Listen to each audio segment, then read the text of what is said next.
خۆشەویستانی کورسات نیوز سڵاوتان لێبێ بە خۆشحاڵیەوە لەگەڵ هاوکارانم پانۆڕامای ئەم شەوتان پێشکەشەکەین. یەکێتی نیشتیمانی کوردستان بە گەرموگوڕی هەوڵ دەدات کار بۆ سەرخستنی لیستەکەی بکات بە تایبەتی بۆ هەڵبژاردننی پێشوەختی عراق و یەکێتی چاوی لەسەر ناوچە جێناکۆکەکانەوە دەیەوێت بە لیستی هاوپەیمانی کوردستان و جەماوەرەکەی بتوانێت زۆرترین دەنجی کوردستانیان لەو ناوچانە هەمووەکو ڕاپرسیەک و هەمیش زۆرترین کاندیدی بباتە ئەنجومەنی نوێنەرانی عراق و پێی وایە بۆ چارەسەرکردنی پرسەکان و ململانێ سیاسیەکان و ئیداریەکان و تەنانەت یاساییەکانیش دەبێت لە هەڵبژاردننی داهاتوو لە حکوومەتی داهاتووی عراقدا یەکێتی ڕۆڵی کاریگەری هەبووەکو لە پێشودا هەیبووە. ئەمە جگەلەوەی ئەم شەو باس لەوە دەکەین کە پەیوەندی یەکێتی نیشتیمانی کوردستان لەگەڵ هێز و لایەنە سیاسەکان لە چه ئاستێکدایە. یەکێتی نیشتیمانی کوردستان دەیەوێت چۆن خزمەتی عراق و لە هەرێمی کوردستانیش چۆن بە بەرنامەیەکی تۆکمە خزمەتی خەڵکی کوردستان بکرێت. هەموو پرسانەی کە ئێستا پرسی گەرمی ڕۆژەفی هەرێمی کوردستان ئەم شەو لەگەڵ بەڕێز سعدی ئەحمەد پیرە ئەندامی مەکتەبی سیاسی یەکێتی نیشتیمانی کوردستان تاوتوێەکەین. بە کاک سعدی ئەم کاتت باش، سپاس بۆ بەشداریت لە پانۆڕامەداوە لێبوردنەکەین کە گرفتە تەکنیکیە ڕوویدا. ئەمەوێ باسیەوە بکەم سەرەتا بەرەوەی بچی لە ناو بابەتەکانی تر پرسی ئەوەی کە سێ ناوچەی گەرم ئەمڕۆیەوە کۆبوونەوەتان لەسەر کردووە واتانەوێت بە پلانی تۆکمە بەشداری هەڵبژاردن کەن کە تا ئێستا و ناوچانە هەم کێشەی سەربازی هەم ئیداری هەم سیاسیان هەیە. پلان یەکێتی نیشتیمانی کوردستان بۆ خزمەتکردنی ئەو ناوچانە چییە بێ؟ ئەم کاتتان باش، زۆر سەڵاوم هەیە بۆ بینەرانی خۆشەویستی کورسات نیوز. لە ڕاستیدا ڕاستە ئەمڕۆ ئەمە کۆبوونەوەمان هەبوو، کۆبوونەوەکە کۆبوونەوەی هەیئەتی هەڵبژاردننی سنووری پارێزگای نەینەوا بوو کە سێ مەڵبەند لەخۆ دەگرێت: مەڵبەندی سنجار، مەڵبەندی مووسڵ و مەڵبەندی قەرەچۆف مەخمور دەکات. ئەو سێ ناوچەیە ناوچەی دەرەوەی هەرێمن دەکات، ناوچەی کوردستانی ئەوانەی کێشە لەسەر و ئەو ناوچانە ناوچەی وەکو بۆ ناوچەی هەر سێ ناوچەکە تێکەڵە خەڵکی غەیری کوردی داژێ عەرەب و تورکمان و کریستیان و شەبەک و زۆر پێکهاتەی تری ئاینی و دەتوانین بڵێن ئەو ناوچەیە ناوچەیەکە وەکو مۆزاییکی پێکهاتە ئاینیەکان و پێکهاتە ئێتنیکیەکانە. لە ڕاستیدا هەڵبژاردن لەو ناوچانە کارێکی زۆر ئاسان نییە، چونکە ئەو ناوچەیە کە سەرەتا لە 2014 داعش کە هات لەوێ جێگیر بوو، پێش داعشش قاعیدە ژمارەیەک لە بنکەی زۆر بەهێزی هەبوو لەو ناوچانە و چەند پارێزگارێک لە مووسڵ یا بریندار بوون یا شەهید کراون بێجگە لە ژمارەیەکی زۆر لە کەسایەتی سیاسی. و دوای تێکشکاندنی داعش تا ئێستاش گروپی ئیرهابی لە دەوروبەر و ناوچەکانی ئەم مەخمور و سنجار و لە ناوچەکانی دەوروبەری مووسڵ هەیە. من ناڵێم ئەمانە خەڵکی دەرەوەی ئەم منتیقانن، مانە خەڵکی شانە نووسوەکانی داعشن، چونکە لە سەرتاوە ئێمەش هەمیشە باسی ئەومان دەکرد دەماوت بەتەنێ تێکشکاندنی عەسکەری کافی نییە بۆ نەهێشتنی داعش، بەڵکو دەبی سەرچاوەکانی مالی و سەرچاوەکانی فکری داعش وشک بکرێن و ئەو سەرچاوانە لە ناو عێراق نین، لە دەرەوەی عێراقیشان هەتا ئەوانە وشک نەکرێن داعش دەمینێ، ینی برێن ئیرهابی بەناو ئیسلامی دەمینێن و ئەو هەرزارە و بەناوێک پێشترێ بە ناوی قاعیدە، لێرە بە ناوی داعش، بوکۆ حەرام لە ئەفریقیا و بوکۆ حەرام لە هیجەیتر و جەماعەت ئیسلامیە و ئەمانە هەمووی خەڵکی ڕاهێنراون بۆ کاری ئیرهابی و پەیوەندیان لەگەڵ ناوەندەکانی پشتیوانی لە کاروباری ئیرهاب و بەکارهێنانی ئیرهاب بۆ گەیشتن بە مەرامە سیاسیەکان هەیە. بۆیە دەڵێم ئێستا کەش مەسەلەن لە ناوچەکانی شنگال سەروی 85 بۆ 900,000 کەس ئاوارەیە 80,000 زیاتر لە 80,000 لە پارێزگای دهۆکە 4,000 خوردەیەکی لە پارێزگای سلێمانیە و ژمارەیەکی نزیک لەوەش لە پارێزگای هەولێرە و ئەمانە تا ئێستا نەتواندرا بگەڕێنەوە. من ناوچەی شنگال ناوچەیەکە ئەتیبار دەکرێت منتقە مەنکوبە یان منتقەیەکی وێرانە پێویستە پرۆژەیەکی تایبەتی وە بکرێت بۆی خەڵکە بگەڕێنەوە. ڕەنگە شتێک مەرامی سیاسیی لە دواوە هەبێ زۆر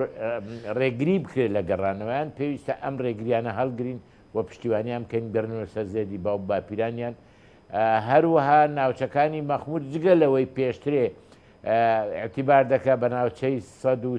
مادەی 140 ئەو ناوچانەی کە کۆن تعریب کراون و بەڕای گوێزراون ئێستا کە ئەم ساڵ وشکە ساڵێ دیسان ژمارەی تر بە دوای ئەمری معاش هاتوون بۆ شارەکانی تر و منتقەکانیان جێشتوە ئەوەشیان دیسان ئەرکێکی گرانە لە گواستمان بۆ شوێنی دەنگدان. ئەکید هەموو هێزەگەیەوێ کورسی زۆر بێنێ کاکسادی بڵێ ببوورە هەموو هێزەگەیەوێ کورسی زیاتر بێنێ مەسەلەن ململانەی لە دەنگدان سروشتەکەی وایە ئێوەکو یەکێتی نیشتیمانی کوردستان ئەچانەوێ یان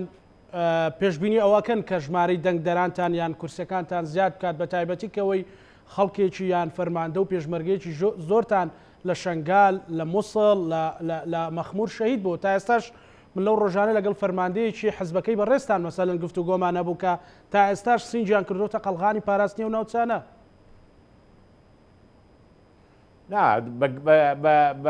بە تاکید هێزی پێشمەرگە هێزی پێشمەرگەی یەکێت نیشتیمانی لە ڕزگارکردنی شنگال شانبەشانی هێزەکانی تری عێراقی و هێزەکانی تری پێشمەرگە دەوری زۆر ئەساسیان بینی و ئێستاش بەردەوامن لە پاراستن بەڵام ئەوە معنایوە نییە ئێمە بەتەنێ بەدەنگی پێشمەرگە بەتەنێ بەدەنگی ئەندامانی ڕێخستێن کورسیەکان بین پێویستە خەڵکێکی زۆریش هەیە لە دەرەوەی پارتی لە دەرەوەی یەکێتی لە دەرەوەی لایەنە سیاسیەکانی تر هاوڵاتی سربەخۆن لە حیزب نین ئەکید بەرنامەی سیاسی حیزبەکان سیر دەکەن ڕابردووی حیزبەکان سیر دەکەن بەرنامەی حیزبەکان لە مقابلی ئیرهاب سیرەکەن هەڵوێستی حیزبەکان چووکە و بەرنمەیەکە تەنها داتاشراون نییە یا بڵێن پەیوەندی نییە بەتەنێ بە بارودۆخی سیاسی و بەرنامە ئابووری و خزمەت گوزاریەکانی لە هەرێمی کوردستان هەیە بەڵکۆ بەرنمەیەکە پەیوەندی بە عمومی عێراقەیە ئایا لە هەرێمی کوردستان لایەنە سیاسیە کوردستانیەکان چەند مساهمە دەکەن لە ئەمن و ئیستیقرار لە عێراق چەند مساهمە دەکەن لە پاراستنی سیادەی عێراق و سەروەری خاکی عێراق یا چەند دەستی بێگانە ڕادەکێشن بۆ بریندارکردنی سەروەریەکانی عێراق ئەمانە هەمووی هاوڵاتی بە شێوەیەکی زۆر فراوان بە سیاسی بۆ ئەوەی بە عەربی پێ موسەیەسە ئەزانێ ئەبینێ و ئەوانە هەمووی هۆی جولاندنی ئەم شەریح فراوانە لە خەڵکی بێلایەن و خۆڵەمێشی بۆ ئەوەی دەنگ بدەن لەسەر ئەساسی بەرنامەی سیاسی و لەسەر ئەساسی ڕابردوو لەسەر ئەساسی ئێستا و لەسەر ئەساسی مساهمە لە ئەمن و ئیستیقرار لە عێراق. بەڵێ کاک سعدی بابینە سەر ئەوەی کە باس لە کۆمەڵێک گۆڕانکاریە کرێ لە عێراق و هەرێمی کوردستان بەرەوەی باسی عێراق بکەین باسی هەرێمی کوردستانەکەین. ئێستا پەیوەندی هەیە زوو لایەنە سیاسیەکان لە چ ئاستێکدای بە تایبەتی ئێوە وەکو یەکێتی نیشتیمانی کوردستان و پارتی دموکراتی کوردستان کە دوو هێزی سەرەکین؟ لە ڕاستیدا من پێم وایە ئێمە زۆر ناشکرین زۆر جار مقارنەی هێزەکانی هەرێمی کوردستان بە هێزەکانی ناوەڕاست و خواروی عێراق دەکەن پەیوەندیەکانی نێوان هێزەکانی هەرێمی کوردستان پەیوەندی باشن. خۆ ئێمە نەبووین بە یەک حیزب ئێمە ناکۆچیمان هەیە بەڵێ ئەمە منافەسەی یەکتری دەکەین و زۆر جاروێ لە گۆشەنیگای جودا جودا سەیری دنیا دەکەین و شێوەی چارەسەریەکانیشمان بۆ کێشەکان ڕەنگە جاروێ جیا دەبێت بەڵام هەموو کات لە کاتێکە گەیشتن بە خەتی سوور ئێمە دادەنشی لەسەر مێزی گفتوگۆ ڕێکەکەوین لەسەر مەسەن تهدیدێک لەسەر هەرێمی کوردستان هەبێ شەڕێکی گەورە لە بابەتی ئەو شەڕی داعش یان هەڵوێستێکی نادروست لەلایەن حکوومەتی فیدرال لە عێراق بەرامبەر بە هەرێمی کوردستان لەوانەیان هەڵوێستی ئەو بەشمانەیە سەیری ئەو مفاوەزاتە دوور و درێژە بکە کە حکوومەتی هەرێم لەگەڵ بەغدا کردی لەسەر مەسلەی میزانیە و یاسایی میزانیە و چارەسەری کێشەکانی معلق لە بینی ئەو دوولایەنە کە کاکوبات سەرپەرشتی ئەو کاکوبات تاالبانی سەرپەرشتی ئەو وەفدەی دەکرد بەڵام وەفدەیەکی هاوبەش و پشتیوانی هەبوو لە هەموو لایەنەکان من علاقەم بەوە نییە کادیرێک لە پەناوە سەخلت دەبێت کە برێ ئەوە یەکێتی ئەوەی کرد یا یەکێتیەک سەخلت دەبێت برێن پارتێک ئەوەی کرد ئەمە عادەتەن ڕوئەدا بەڵام پەیوەندی نێوان لایەنە سیاسیەکان لە هەرێمی کوردستان لەسەر مەسەلە داخلیەکانی هەرێمی کوردستان لەسەر خزمەت گوزاری لەسەر پرسی هەلی کار لەسەر ئەو شتانە ڕەنگە اختلافمان هەبێ بەڵام لەسەر چارەسەرکردنی کێشەکانی لەگەڵ وڵاتانی جیران لەگەڵ حکوومەتی فدرال ئەوە لە ئاستا باڵاکەی بەڵام کاک سادی بۆیە من پێم وایە ئەو پەیوەندیانە پەیوەندی باشن و ناشکر نەبین باشە بەڵام باز لەوە کرێت کە هەندێک جار ململانەکانتان تا ئێستا ململانەی کلاسیکی مەسەڵەن ئەمڕۆ لە شیلازیە کادرێکی یەکێتی نیشتیمانی کوردستان دەستگیر کراوە کە ئەمەش نیگەرانی قاعدە جەماوەری یەکێتی و تەنانەت کۆمیتەی ئەوێشی لێکەوتۆتەوە ینی تا ئێستا نەگەیشتنەوەی هەماهەنگیەک هەبێت کە ئەمانە دروست نەبێت مەسەڵەن لە گوێر ناحیەیەکە کۆنتابیی هەولێر بووە 25 بیری ئرتیوازی دەرچووە بۆ 25 کەس ئەو 6-7 کەسەی کە سەر بە جەنابی مدیر ناحیەن ڕێگان پێدراوە بیرەکانیان لێدن ئەو 6 کەسەی کە سەر بە حیزبی مدیر ناحیێنین ڕێگان پێ نەدراوە ئیش بکەن وەشتی لە بابەتی شیلاتزێش ڕوودەدا بۆیە ئەمە پێویستە ئەو شتانە لە ڕێگای نوێنەرەکانە ناو حکوومەتی هەرێم چارەسەر بکەین یا لە ڕێگای کۆبنەوەکانی هەردوو مەکتەبی سیاسی چارەسەر بکەین ئێمە مەوزوعی بیرەکانمان ڕوبەڕووی بەڕێز پارێزگاری هەولێر کردوتەوە ناوی ئەوانەمان داوە کە سەر بە حیزبەکەی ئەوانە و ڕێگایان پێدراوە ناوی ئەوانەمان داوە کە ڕێگایان پێ نەدراوە بیرەکانیان لێ بدەن بۆیە ئەو شتانە ڕوئەدا بەڵام ئەو معنایوە نییە دەبی پارتی وێچێتی لەسەر ئەساسی تەسەڕوفی مدیر ناحیەی گوێر لەشکرچێشی بکەن و شەڕێکی ناوخۆ دروستبی نەخێت ئەوە هەز نەکردن بە مەسئولێتە گەنا ئەو مدیر ناحیەی هەموو خەڵکی گوێڕە هەموو هاوڵاتیەکانە پێویستە هەمان معیاری هەیە بۆ هەموو هاوڵاتیەکان بەڵێ قسەکە وێ کاک سعدی پرسیارەکە لێرەوەی کە خەڵک چاوەڕێەوە دەکات یەکێتی نیشتیمانی کوردستان و پارتی دموکراتی کوردستان پەیوەندیەکانیان استراتیژیتر و تۆکمەتر بێ بۆ بەڕێوەبرنی خەڵک و خزمەتی خەڵک نەوەک یەکتر نیگەران کە لەسەر حەوت بیری ئرتیوازی لە گوێڕ و کادرێک لە شیلاتزێ و لە کوێ و لەوانە ینی بۆن تا ئێستا ئەمانە تێنە پەڕێنراون ئەزانم بەڵام ئەمە بۆختی خۆشی ئێمە ئێستا کەش هەمیشە باسی ئەوە دەکەن کە پێویستە حیزب و حکوومەت لە یەک جودا بکرێتەوە مطمئنم مدیر ناحیە زەختی لیژنە ناوچەکەی لەسەرە ئەجینا مدیر ناحیە ئەو شتە بۆ دەکەن ڕەنگە لە جێیشتکە نەوعێکی تر بێ بۆیە هەوڵ بدەین لەگەڵ مەقاماتی باڵای هاوپەیمانەکانمان لە ناو حکوومەت یان وەزارەتی معنی لە ناو حکوومەت ئەو نەوعە تەسەڕوفاتانە نەهێلین چونکە من پێم وایە هەڵبژاردن معیارە ئێمە چۆن دەتوانین لەسەر ئەساسی هەڵمەتێکی هەڵبژاردننی هێمن ڕووی شارستانی ئەم پرۆسە پیرۆزە پیشانی دنیا بدەین و کوردستانیەکان بەڵێ لە مەسلەیەکی ئاوا چارە نووساز بەو پەری شارستانیەتی تەسەڕوف دەکەن. بەڵێ کاک سعدی بینە سەر خزمەتکردنی خەڵکی کوردستان بە پشتبەستن بە پەیوەندی باشی سیاسیەوە ئێوە وەکو یەکێتی نیشتیمانی کوردستان کە وەکو بە ڕێزیشت باست کرد شاندی باڵای حکوومەتی هەرێمی کوردستان کە پێکهاتەیەکی حکوومەتی هەرێمی کوردستان بە سەرۆکاتی بەڕێز قوبات تاڵەبانی توانیت لە دانووسانێکی دوور و درێژدا سەرکەوتوو بێ پلانتان تێڕوانینتان بۆ خزمەتکردنی لەو شێوەیە چییە بۆ خەڵکی کوردستان بۆەوەی ئەوانەی کە متمانەشیان یان متمانەیان لاوازە جارێکی تر ڕوو لە ئێوە بکەنەوە بە تایبەتی ڕۆ هەڵبژان من پێم وایە هەرێمی کوردستان لە هەرێمی کوردستان خەڵک لە 2014 2013 لەو سەردەمی کە میزانیەی هەرێمی کوردستان لەلایەن حکوومەتی دەوڵەتمەدار مالیکی قەتع کرا و هەرێمی کوردستان ناچار و بیرلەوە بکاتەوە کە چۆن نەفت و داهاتەکانی هەرێم کۆ بکاتەوە بۆ چارەسەرکردنی کێشەکانی هەرێمی مالی من پێم وایە لەو کاتەوە ئێمە نەمانتوانیوە تا ئێستا بە شێوەیەکی منەزەم مەبەستم ئەوەیە موچە هەموو سەری مانگ لە کاتی خۆی بە عینی مقدار و لە هەمان کاتیشە ئەو پرۆژانەی کە پێویستن لە مەسەلەی خزمەت گوزاری و ئاوەدانکردنەوە نەمانتوانیوە بیکەین 2013 و 2014 تا ئەمڕۆ دەکە 7 ساڵ داعشی بەسەرداهات نرخی نەفت دابەزی کۆرۆنەی بەسەرداهات کێشەکانی ئەم سنوورانەی بەسەرداهات بۆیە من پێم وایە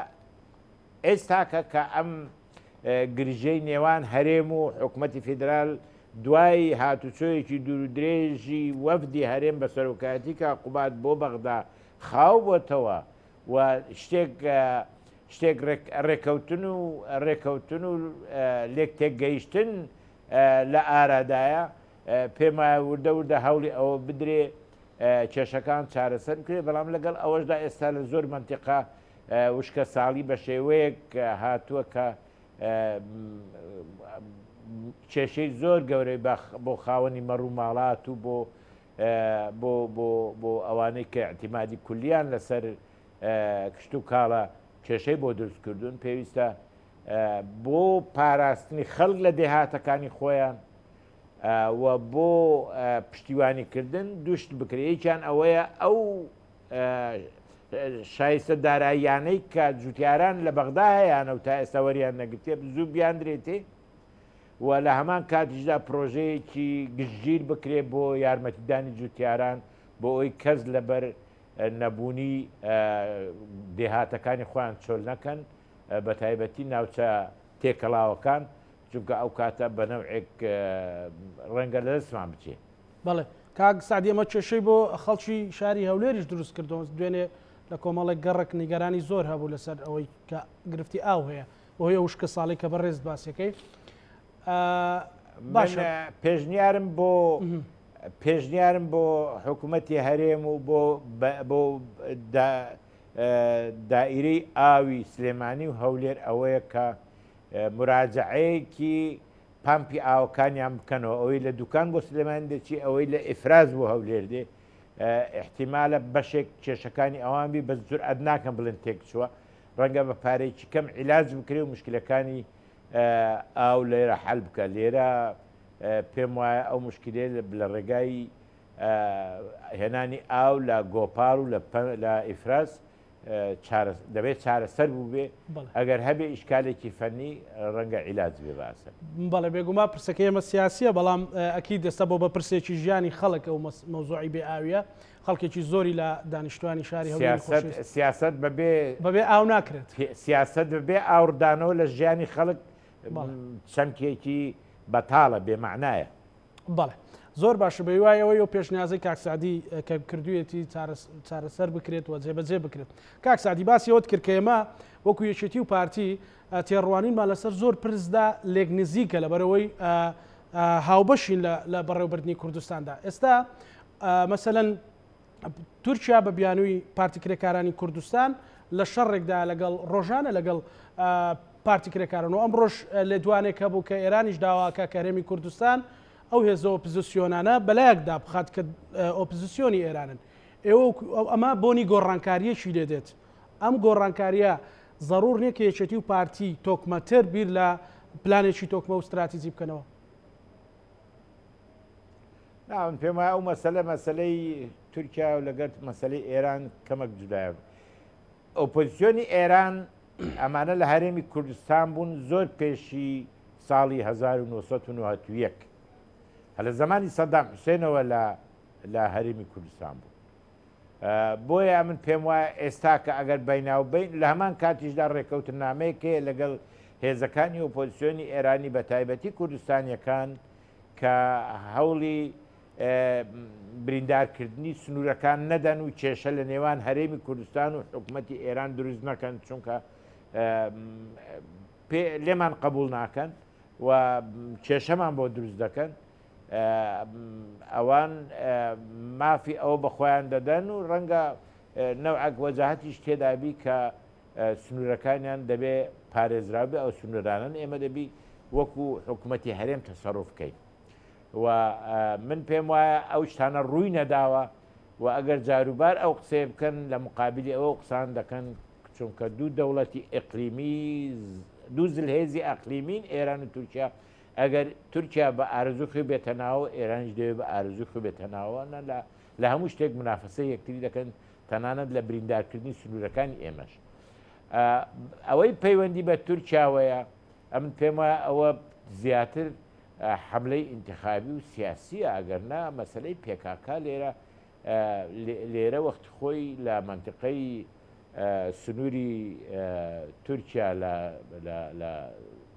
قەزای زاخۆ و تا دەگاتە بە درێژایی سنوورەکە لە ئەنجامی شەڕێکی زۆر قرس بە ڕێککەوتنی هەموو لایەک پێکاکە گوازرایە بۆ منطقەی قەندیل و لەو ناوەیە ئێستا دەبی ئەگە چارەسەری هەیە دەبی چارەسەرێکی سیاسی بکرێ بەڵام لەوەی کە ژمارەیەکی گەورە لە چەکدار لە منطقەی قەندیل هەیە دێنە ئەم منطقەیان دەستنە منطقەیەکی لە جیاتی عیلاجێکی سیاسی بکرێ ئەنواعی تەکنۆلۆژیای شەڕ بەکاردەهێنرێ بۆ نائەمینکردنی ئەو منطقانە من پێم وایە ئەمەیان حکوومەتی هەرێم دام و دەستگاکانی هەرێم لایەنە سیاسیەکان پێویستە لە چوارچێوەی گفتوگویەکی جددی لەگەڵ جیرانمان لە تورکیا قسە بکرێت لەسەر ئەوەی کە ڕەنگە حەلی تر هەبێت جگە لە شەڕ بژاردەی تر هەبێت بەڵێ لایەکی مەسەر لای دووەمی مەسەلەکە ئەوەیە کە برایانی پێکاکە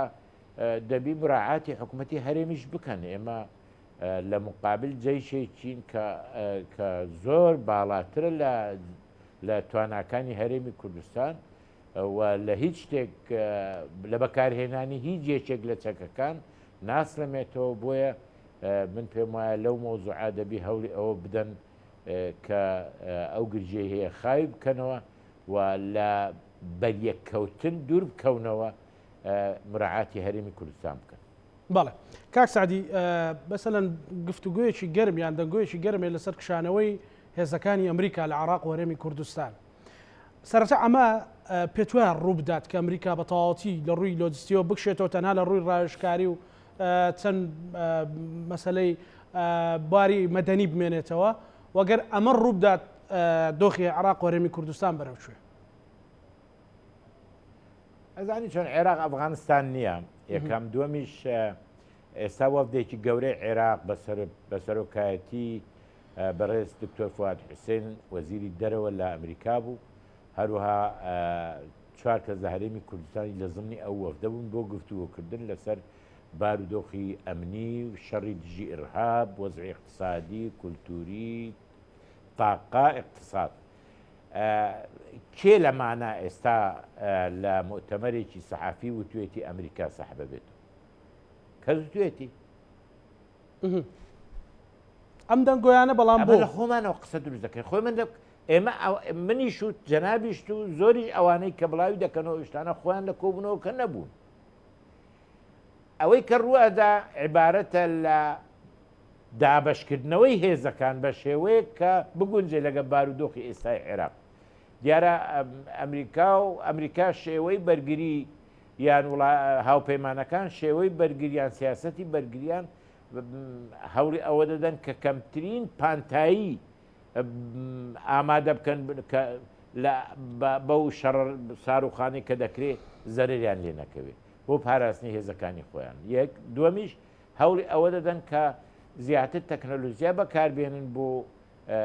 هەڵسان بە واجیباتی خۆیان بەڵام ئەمن لە هیچ کەس جێم لێ نەبووە کاوان دەیانەوێ هێز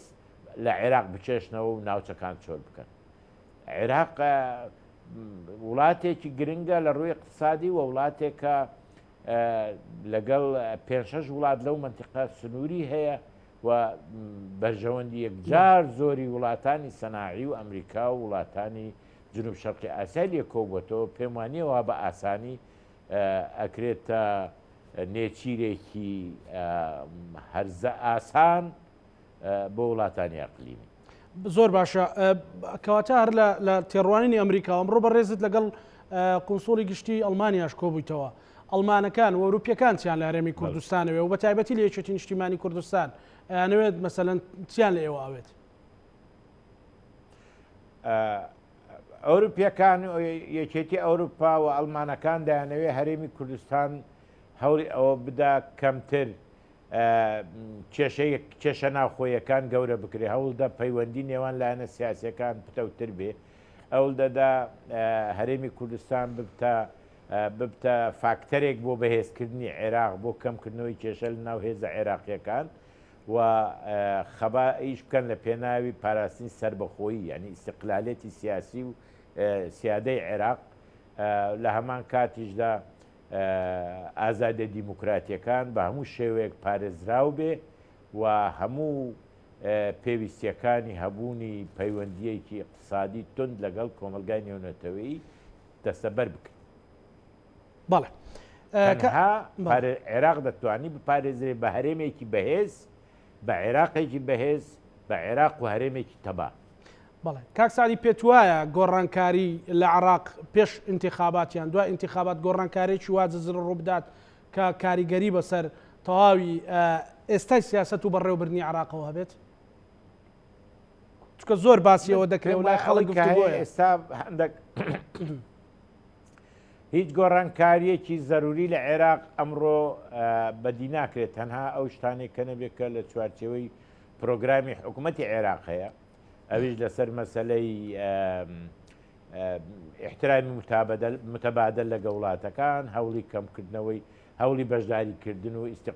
ئەمن و ئیستیقرار لە منتیقا مساهمەکردن لەگە وڵاتانی ئەوی کە هەیە هەندێک تهدید لێرە و لەوێ دەبیستین لەسەر مەسەلەی هەڵبژاردن بەڵام دیارە ئەو تهدیدانە هەتا محەڕەم تەواو دەبی خەڵک بەشی زۆری لایەنە شیعیەکان خەریکی محەڕەمن دوای محەڕەم معلوم دەبی ئەو تهدیدانە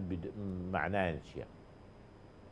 بۆ چوونی بەڕێزت پێت وایە معنایان چییە؟ بە تایبەتی مقتەدا سەدر. وەڵاهی خۆ زۆر نەمایە من تەحمل دەکەم ئەو چەند ڕۆژە تا محەڕەمەوە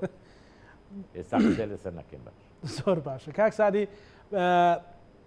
یەکێتی نیشتیمانی کوردستان ڕۆبەغدا بە تایبەتی مەسەلەن ئێستا کۆمەڵێک کێشی هەڵپەسێرا و لە سەرای بەرنامەکە باسی سێ ناوچەی گەرممان کرد کەرکووک یەکێکی ترە خانەقین دووس خورمات و دوو بس پردێ هەموو ئەوانە ناوچەی گەرمن وە وێڕای کێشەکانی هەرێمی کوردستانیش ئەتانەوێ ئەم میراتەی بەڕێز سەرۆک مامجەلال کە لە ماوەی ڕابردووە بنیاتی نابوو چۆن ئیسفادە لێ بکەن بۆ خزمەتکردنی جارێکی تری پرسەنەتەوەیەکان و پرسە نیشتیمانیەکان لە بەغدا. من پێم وایە هەنگاوی یەکەم دیارە ئێمە لە ئەبێ بزانین کە سێکوچکەی شیعە سوننە کورد پێویستە بەردەوام بێ بەڵام دەبێ کورد بۆیە نییە چونکە ئیلا دەبی کوردایەتی بکە و شیعەش بۆیە نییە ئیلا دەبی شیعەگەرێتی بکە و سونەش بۆیە نییە سونەگەرێتی بکە یعنی نە بە مەفهومی شۆڤێنی نەتەوە پەرستی یا بە کەم سیرکردنی نەتەوەکانی تر ممارەسەی سیاست کە بەعکسەوە ئەگە سەرۆکی پەرلەمانمان دەبێت لە سونە سەرۆکی پەرلەمان دەبی سەرۆکی پەرلەمانی هەموو عێراق بێ هەموو وڵاتانی عێراق بۆیە سەرۆکی پەرلەمان نییە لەبەر ئەوەی دەبی فلان وڵات و فلان وڵات ڕازیکە دەبی خەڵکی عێراق ڕازیکە دەنگدە ڕازیکە سەرۆکی حکوومەت پێویستە کار لە پێناوی ئەمن و ئیستیقراری عێراق بکە و ئاسایشی عێراق وڵات ئاوەدان کاتەوە فرسەتی متەساوی بدا بە هەموو پارێزگاکانی عێراق و بە هەرێمەکان و لە بواری سەرۆک کۆمار وەکو حامی دەستور پێویستە پارێزگاری لە دەستوری عێراق بکە و لە هەمان کاتدا ئەو سێ سەرۆکایەتیە لە دانیشتنی بەیناوبینیان لەگە هەموو لایەنە سیاسیەکان ئیش لە پێناوی لێکتێک گەیشتنی عێراقیەکان دەبێ و ئەو گۆڕانکاریە گەورانەی کە عێراقیەکان چاوەڕێن دوای سەدام حوسێن ڕوو بدا کە هێشتا ڕووی نەداوە من پێم وایە ئەم بەرنامانە بەرنامەی گەورن و بەرنمەیەکی تر هەیە کە لە ڕووی دیفاعیەوە من پێم وایە ئێمە زۆر تەسریحاتی بەرزونزممانجێ لێ دەبی لە هەندێک لە دامەزراوەکانی بەرگری عێراق کە حەقا ئەوە ئیعادەی نەزەری لێ بکرێ و ئەمانە خازع بن بۆ یاساکانی یعنی بۆ دەستور و بۆ دەوڵەتی یاسا جگە لەوەش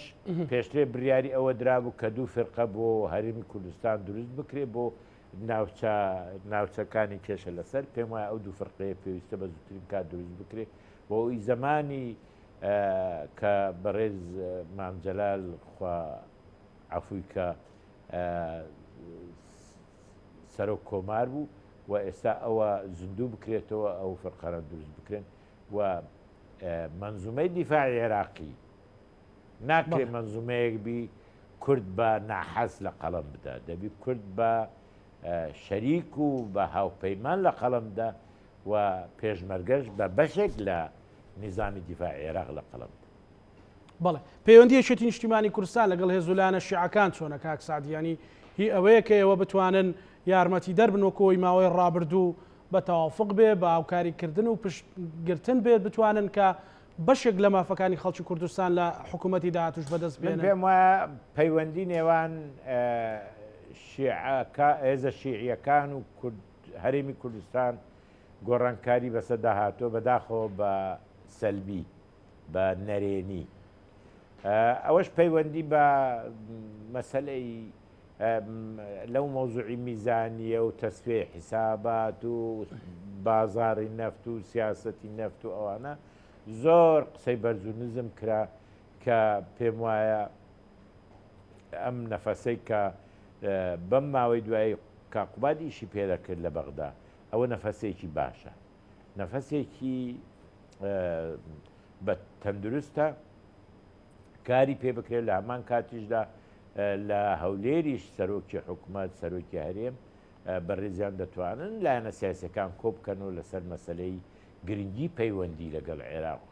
بۆ ئایندەی ئەم هەرێمە بۆ یعنی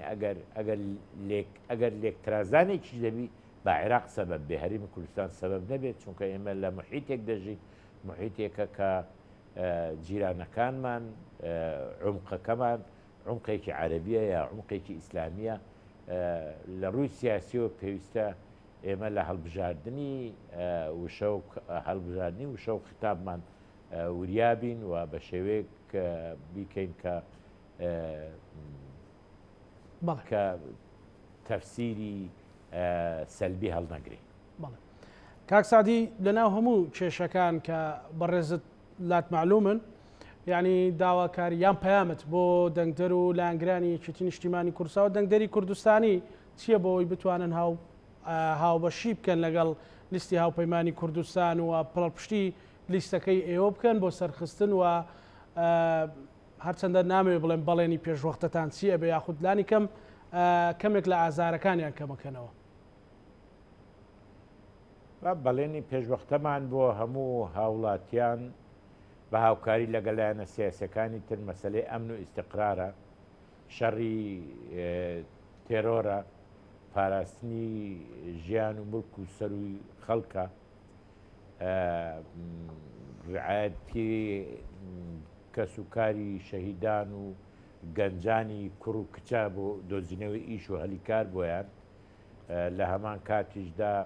پتەوکردنی پەیوەندی لەگەڵ پێکاتەکانی ئاینی و پێکاتەکانی ئێتنیکی لە عێراق بۆ ئەوەی کە بتوانین بە توانایەکی باشتر بەرگری لە بەرژەوەندەکانمان بکەین و شەڕی ئێرهابی پێ بکەین و من پێم وایە زۆر جار خەڵک گلەی هەیە لە حکوومەتە جیاجیەکانی عێراق چونکە سەرەتا ئێمە لە هەڵبژاردننی ئەم حکوومەتی عێراق بۆ دوو سەبەب وتمان یەکەم جێڕانەوەی حرمەت و هەیبەت بۆ دەوڵەت چکە دەوڵەت گەیشتۆتە سنووری لادەوڵە دووەمیان بۆ ئینتیخابی پێشوەخت لەگەڵ کاکوشیار زێباری و جارێکیان لەگەڵ خوالی خۆش بکات دکتۆر ڕۆژ ئێمە هەیئەت بووین لەگەڵ دکتۆر فواد حوسێن لەگەڵ زۆربەی زۆری کاندیدەکان دانیشتین هەر لە محەممەد شەیع سوودانی و محەممەد تۆفیق العەلاوی و عەدنان زرفی و ئەخیرەن لەگەڵ مستەفە کازمیش هەمیشە باسی ئەو شتانەمان دەکرد. ئێستا زۆر جاروێ ئێمە جێمان لە هەندێک قسەی ناشایستە ئەبێ هێرش بۆ سەر سەر و وەزیران هێرش بۆ سەر داوم دەستگاکانی حکوومەت هەرچەندە ئەوانە بە پارەی عێراقیش و بە چەکی عێراق ئەو تادیان دەکەن ئەوانە کاری خراپن یعنی بەم شێوە هەیبەت بۆ دەوڵەت ناگەڕێتەوە و مەسەلەی هەڵبژاردنیش غەرەز لە هەڵبژاردن ئەوە بوو کە هەڵبژاردنێکی نەزیه بێ کۆمیسیۆن گۆڕا لە خەڵکی مەدەنی بۆ قازیەکان من پێم وایە ئەمە ئەرچی ئەم پرۆسەی قورستر کردووە ئەگەر قازی لە تەزویر تەورید ببی ئەی چێ محکەمەیان بکە قەزاستە چۆ بۆیە من پێم وایە ئەم هەڵبژاردنە ئەوەشیان زۆر گرنگە ئەوە دەبێ هەوڵی ئەوە بدرێکە بە شێوەیەکی باش غەیری ئەوە بەڵێ کەم و کوڕی زۆر هەبووە ئەسبابیشی هەیە گەندەڵیش و سەبەبە بەڵام ئێستا نەچون بۆ دەنگدان ئێمە عقوبەی خۆمان دەدەین چون بۆ دەنگدان عقوبەی کەم تەرخەمەکان دەدەین بۆیە یەکێتی نیشتیمانی داوا لە هەموو دۆستەکانی دەکات داوا لە هەموو کەس و کاری پێشمەرگە دەکات داوا لە هەموو ئەندامانی ڕێخستن دەکات بەشداری بکەن ڕەنگە کەم و کوڕی هەبی ڕەنگە کێشە لە ناوخۆی یەکێتی نیشتیمانی هەبی بەڵام بۆ عقوبەی یەکێتی دەن بۆ عقوبەی حیزبی شەیدان دەدەن بە نەچوون بۆ دەنگدان ئێوە بڕۆن دەنگ بدەن و سزای ئەو کەسانە بدەن کە پێتان وایە سەبەبە سزای ئەو کەسانە بدەن کە پێتان وایە گەندەڵە بەڵام نەچوون بۆ دەنگدان یارمەتیدانی گەندەڵەکانە یارمەتیدانی ئەوانن کە ڕیزەکان تێکەدەن. بەڵێ زۆر زۆر سپاس بۆ بەڕێز سعدی ئەحمەد پیرە ئەندامی مەکتەبی سیاسی یەکێتی نیشتیمانی کوردستان کە بەڕێزیان لە شاری هەولێرەوە لەگەڵ مام سپاس کاک سعدی. بینەرانی خۆشەویست لەگەڵ هاوکارانم پانۆڕامای ئەم شەومان پێشکەشکردن بە هیوای خۆشی و سەلامەتی بۆ هەموو لایەکتان خواتان لەگەڵ.